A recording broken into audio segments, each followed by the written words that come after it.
தேனி மாவட்டம் கம்பம் சட்டமன்ற தொகுதியில் வருகிற சட்டமன்ற தேர்தலில் 2026 ஒவ்வொரு கட்சியிலும் அந்த தொகுதி மக்களிடையே எதிர்பார்க்கப்படும் வேட்பாளர்கள் யார், அவர்களின் பின்னணி என்ன என்பதை தற்போது பார்க்கலாம்.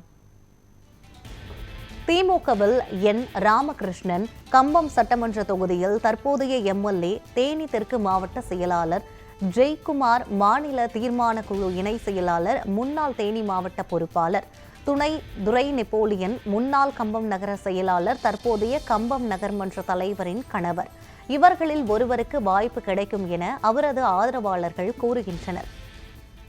அதிமுகவில் எஸ்டிகே ஜக்கையன், முன்னாள் எம்எல்ஏ, அதிமுக மேற்கு மாவட்ட செயலாளர் பாலமணிமாறன், தேனி மேற்கு மாவட்ட மாணவர் அணி செயலாளர் பிச்சைக்கனி, சின்னமனூர் நகர அதிமுக செயலாளர், மூவரில் ஒருவர் வேட்பாளராக அறிவிக்கப்படலாம் என அக்கட்சியினர் தெரிவிக்கின்றனர். தாவேகவில் எஸ்.என். ரகுவரன், உத்தமபாளையம் கிழக்கு ஒன்றிய செயலாளர் ஹெச். முகமது சுலாம், சின்னமனூர் நகர செயலாளர் எஸ். சுபாஷ் சுந்தர், வழக்கறிஞர் அணி மதுரை மண்டல இணை ஒருங்கிணைப்பாளர் இவர்களில் ஒருவருக்கு வாய்ப்பு வழங்கப்படும் என கூறப்படுகிறது. காங்கிரஸ் கட்சியில் முருகேசன், முன்னாள் தேனி மாவட்ட தலைவர், தற்போது செயற்குழு உறுப்பினர் கே.சி. போஸ், கம்பம் நகர தலைவர் நயினார் முகமது, மாவட்ட திட்டக்குழு உறுப்பினர் மற்றும் சின்னமனூர் நகர்மன்ற உறுப்பினர்.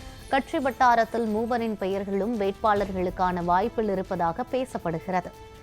பாஜகவில் ராஜபாண்டி, மாவட்ட தலைவர் பொன் ஆனந்த், மாவட்ட பொருளாளர் வினோத், மாவட்ட பொதுச் செயலாளர் இவர்களில் ஒருவர் வேட்பாளராகலாம் என அவரது ஆதரவாளர்கள் நம்பிக்கை தெரிவிக்கின்றனர்.